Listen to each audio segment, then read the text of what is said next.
9 cara mendidik anak yang sering dimarahi agar hatinya pulih dan jiwanya tumbuh kuat. Anak yang sering dimarahi seringkali memendam rasa takut, sedih, bahkan keraguan terhadap dirinya sendiri.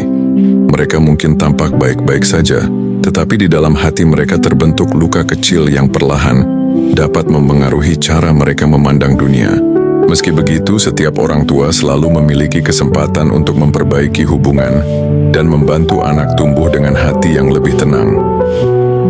Berikut 9 cara mendidik anak dengan pendekatan yang lebih lembut, penuh empati, dan menyentuh sisi emosional mereka. 1. Tenangkan diri sebelum menegur, karena kata-kata kita menjadi suara di kepalanya. Saat orang tua menenangkan diri terlebih dahulu, teguran yang diberikan berubah menjadi bimbingan, bukan ancaman.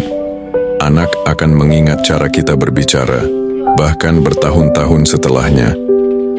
2. Sampaikan teguran dengan nada suara yang lembut, agar anak merasa didengar bukan ditakuti. Nada yang lembut membuat anak merasa aman.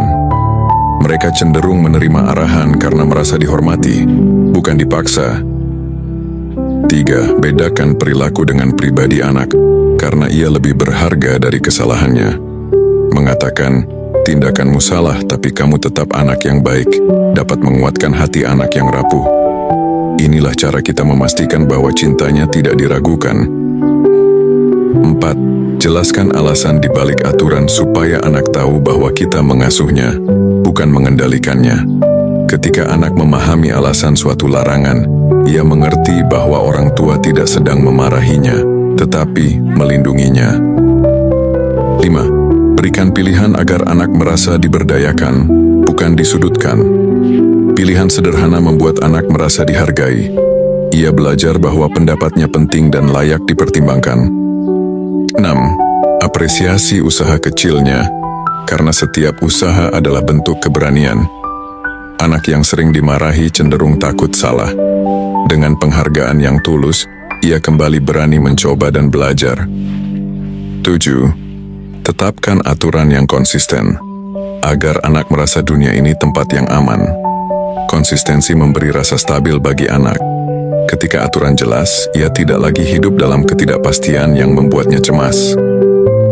8. Luangkan waktu berkualitas karena kehangatan adalah obat terbaik bagi hati anak. Interaksi sederhana, senyum, pelukan, membaca bersama adalah cara paling efektif menyembuhkan hati anak yang terluka oleh bentakan. 9. Berani mengakui kesalahan dan meminta maaf, karena ketulusan orang tua dapat menghapus banyak luka. Ketika orang tua meminta maaf, anak belajar bahwa hubungan dapat diperbaiki. Ia belajar bahwa cinta lebih penting daripada ego. Penting untuk kita ingat, setiap anak berhak tumbuh dalam suasana penuh kasih, dan setiap orang tua berhak mendapatkan kesempatan kedua. Dengan langkah-langkah kecil namun berarti, kita dapat memulihkan kepercayaan anak, memperbaiki hubungan, serta membangun lingkungan yang membuat mereka tumbuh menjadi pribadi yang kuat, lembut, dan percaya diri.